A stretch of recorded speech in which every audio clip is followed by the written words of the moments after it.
కొన్ని బట్టి ప్రభువుకు స్తోత్రం. దేవుని జీవ గ్రంథంలో నుంచి రాయబడిన ఎన్నో మాటలు కొన్నిటిని తెలియజెప్పాలని ఆశిస్తూ మీ సన్నిధికి దేవుని సన్నిధికి వస్తూ ఉంటుండగా కొద్ది సమయం మాత్రం దేవుని లేఖనాలను శ్రద్ధగా ఆలకించాలని ఈ సమయమందు ప్రేమతో మిమ్మను మనవి చేస్తుంటున్నాం. పరిశుద్ధమైన బైబిల్ గ్రంథంలో రాయబడినటువంటి మాటలు మానవాళి కొరకు దేవుడు రాయించినటువంటి ప్రేమ పుస్తకం. మానవాళి జీవిత గతిని మార్చడానికి పరలోకపు దేవుడు మానవాళికి జీవిత గమ్యాన్ని నిర్దేశించడానికి ఎన్నో విలువైన సందేశాలు జీవ గ్రంథంలో రాయబడ్డాయి. ప్రియులారా, దేవుని గ్రంథంలో కాలము సంపూర్ణమై ఉన్నది, దేవుని రాజ్యము సమీపించి ఉన్నది అని లేఖనంలో చూసుకుంటున్నాం. మనము ఆఖరి దినాల్లో ఉంటున్నాం. ఎక్కడ చూచిన కరువులు, భూకంపాలు, అదే విధంగా జనం మీదికి జనం, రాజ్యం మీదికి రాజ్యం లేచుచున్న దినాల్లో మనం ఉన్నాం. నిత్యము ఏదో ఒక స్థలంలో మానవాళికి విపత్తు సంభవించినటువంటి దినాల్లో మనం ఉంటున్నాం. ప్రజలందరూ కూడా మరణ భయము చేత భీతి చెందుతున్న దినాల్లో ఉంటున్నాం. మరణము రాలుచున్నటువంటి దినాల్లో, మానవునిపై మరణము రాలుచున్నటువంటి దినాల్లో ఉంటున్నాం. మానవుడు ఈ లోకాన్ని స్థిరంగా ఎంచాడు, భావించాడు. ఈ లోకం శాశ్వతం అనుకుంటున్నాడు. ఈ లోకం శాశ్వతం కాదు. చాలా మంది అంటారు కదా, చావు ఖాయమా సంసారం ఖాయమా అంటే చావే ఖాయం కదా. ప్రతి మనుష్యుడు కూడా ఈ లోకంలో పుట్టిన తర్వాత మరణం తథ్యం, జాతస్యం మరణం ధ్రువం, పుట్టిన వానికి మరణం తప్పదు అని వేదాలు కూడా చెప్తున్నాయి. కాబట్టి ప్రతి మానవుడు కూడా ఈ లోకంలో పుట్టిన తర్వాత ఈ లోకాన్ని విడిచిపెట్టి వెళ్ళిపోవలసిందే. దైవ గ్రంథంలో రాయబడినటువంటి మాట ఏంటంటే, మన్నైనది వెనకటి వలనే మరలా భూమికి చేరును, ఆత్మ దాన్ని దయచేసిన దేవుని యొద్దకు చేరునని లేఖనం సెలవిస్తుంటున్నది. దేవుని దగ్గరికి ఎందుకు వెళ్తుంది అంటే, దేవుని దగ్గర ఉండడానికి కాదు. ఈ దేహంతో జరిగించినటువంటి క్రియల ఫలం అవి మంచివే కాని చెడ్డవే కాని దేవుని కోర్టులో నిలబడాల్సినటువంటి అవసరం ఉన్నది. ప్రతి మనుష్యుడు కూడా ఆ యొక్క తీర్పు దినాన్ని ఎదుర్కోవాలి. ఈ దేహంతో జరిగించిన క్రియల ఫలం ఉన్నది కదా. ఈ లోకంలో మానవుడు ఇష్టానుసారంగా జీవించినటువంటి జీవితానికి, ఈ లోకమే శాశ్వతం అనుకొని ఈ లోకంలో జీవించినటువంటి జీవితానికి దేవునికి లెక్క చెప్పాలి. ఆపై తీర్పు జరుగును అన్నాడు. మనుషులందరూ ఒక్కసారి మరణించవలెను, ఆపై తీర్పు జరుగును అన్నాడు కదా. అందుకే లేఖనం సెలవిస్తున్నటువంటి మాట ఏంటంటే, పాపము వలన వచ్చు జీతము మరణము అన్నాడు. మరణము ప్రతి ఒక్కడు కూడా మరణించాల్సిందే. కానీ మేము ప్రకటిస్తున్నటువంటి మరణము ఆత్మకు కలిగే రెండవ మరణాన్ని గురించి ప్రకటిస్తుంటున్నాం. ఈ దేహం విడిచిపెట్టిన తరువాత దేవుని తీర్పు తదనంతరం ఒక మరణం ఉన్నది.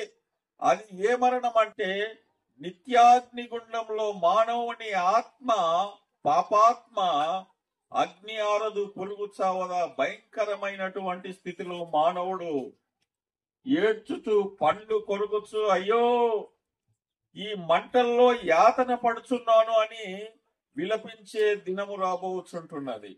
కాబట్టి అందరికీ సాయంకాలం వేళ హెచ్చరిక ఏంటంటే, మనము మన క్రియలను బట్టి దేవుని కోర్టులో తీర్పులో నిలబడవలసి ఉంటున్నది.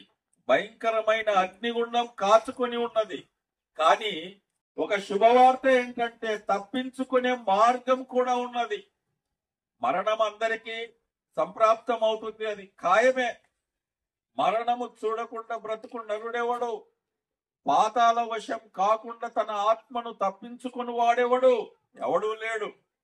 ఎందుకంటే పాపము వలన ఆ పాపం ప్రతి మనుషునికి సంప్రాప్తమైంది. ఎందుకంటే ఆది నరుడైనటువంటి ఆదాము ద్వారా ఒక మనుష్యుని వలన పాపం వల్ల మరణం ఎలాగో లోకంలోనికి ప్రవేశించెనో, మనుషులందరూ కూడా పాపము చేయడం వల్ల మరణము అందరికి సంప్రాప్తమైనని లేఖనంలో చూస్తుంటున్నాం.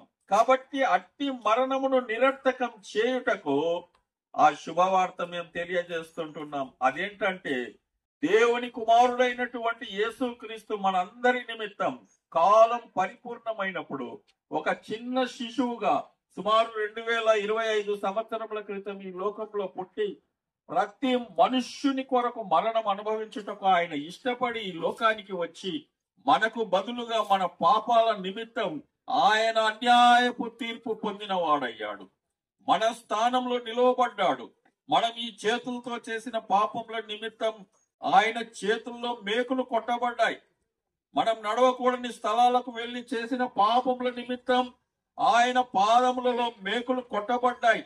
మనం నడవకూడని స్థలాలకు వెళ్లి ఘోరమైన పాపాలు చేశాం, అక్రమాలు చేశాం. మన చెడు తలంపులను బట్టి ఆయన తలలో ముళ్ళ మకుటం పెట్టబడింది. దేహమంతా దెబ్బలు, గాయాలు మన కోసం ఆ కరుణామయుడైనటువంటి యేసుక్రీస్తు భరించాడు. నీ కోసం, నా కోసం, నీ స్థానంలో, నా స్థానంలో ఆయన భరించాడు. మనందరి కొరకు వహించాడు. అన్యాయపు తీర్పు పొంది గబ్బతా నుండి గొల్గతా వరకు మోయలేని ఆ సిలువ భారాన్ని మోసుకుంటూ వెళ్లి మనందరి కొరకు కలువరి సిలువలో కరుణామయుడు గంటలు గంటలు వ్రేలాడాడు. ఎవరి కోసం? నీ కోసమే, నా కోసమే. మనం చేసిన అతిక్రమములే, మన పాపాలే ఆయనను సిలువకి ఎక్కించే. ఆయన ఏం పాపం చేశాడు? ఆయనలో పాపం ఏమీ లేదు. హెబ్రీయులకు రాసిన గ్రంథకర్త రాస్తున్నాడు పౌలు, పవిత్రుడును నిర్దోషియు నిష్కల్మషుడును పాపుల్లో చేరక ప్రత్యేకమైన వాడు ఇట్టి ప్రధాన యాజకుడు అన్నాడు. ఎలాంటి ప్రధాన యాజకుడు? ఆయన నిర్దోషి, నిష్కల్మషుడు. మన నిమిత్తం కల్వరి సిలువలో ప్రాణం పెట్టి మరణించి సమాధి చేయబడి మరణాన్ని నిరర్థకం చేసి తిరిగి లేచిన ఆ ప్రియ కుమారుణ్ణి మేము మీకు తెలియజేస్తుంటున్నాం. యేసుక్రీస్తే నిజమైన దేవుడు, నిత్య జీవము. ఎందుకంటే ఆయన మరణము నిరర్థకం చేయడం వల్ల ఆయన యందు విశ్వాసం ఉంచిన మనకు కూడా జీవప్రదమైన నీతి విధించుటకు ఆయన కారకుడయ్యాడు. నిత్య రక్షణకు కారకుడయ్యాడు.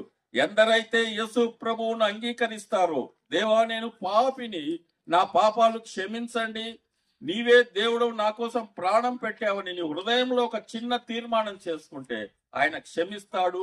మన కోటి పాపాలు కూడా నోటి మాటతో పరిహరించబడతాయి. ఎందుకంటే చావు ఖాయమే. ఏదో ఒక రోజు మనం చనిపోతాం. కానీ చనిపోయిన తర్వాత మన ఆత్మ పాతాళానికి వెళ్లకుండా రక్షించడానికి వచ్చినటువంటి ఆ కరుణామయుడు రక్షకుడు మనందరినీ కూడా అగ్నిలో నుండి లాగినట్లుగా మనల్ని రక్షించడానికి మన పాపాలను ఆయనే భరించి సమాధి చేయబడి తిరిగి 3వ దినమున లేపబడ్డాడు. ఇదే సువార్త. ప్రేమగల మా తండ్రి, పరిశుద్ధ